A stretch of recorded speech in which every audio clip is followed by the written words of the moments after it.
Usap-usapan ngayon sa mundo ng social media ang ibinahaging Bible verse ng model actor na si Dominic Roque. Sa kanyang Instagram story kasi ay nagbahagi ang model actor ng isang makabuluhang verse mula sa Biblia, sa kabila ng kinasasakutang chika na hiwalay na sila ng fiancé na si Bea Alonzo. We also glory in our sufferings, because we know that suffering produces perseverance, character, and character, hope.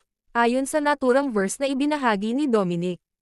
May makikita ring istorya bukod sa Bible verse na tumatalakay ukol sa suffering at perseverance.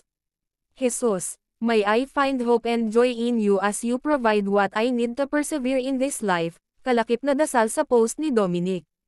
Kasalukuyang usap-usapan ngayon ang dalawa matapos ibalita ng talent manager na si OG Diaz na hiwalay na sila ng kapuso actress na si Bea Alonzo.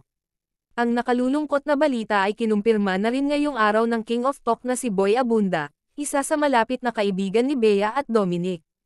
Sa kanyang talk show na Fast Talk with Boy Abunda, ay ibinunyag nitong tama ang naunang report ni OG Diaz ukol sa relasyon ng dalawa.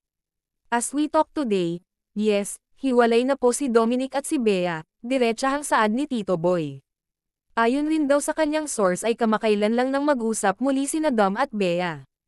They're trying to understand each other but they are going through a rough patch. My prayer is that my God grant them what is best for them, pagbabahagi ni Tito Boy.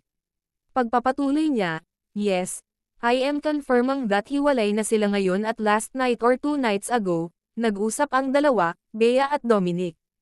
Ano ang status? Wala. I think kung tama ang aking source, isinauli na ni Bea ang engagement ring.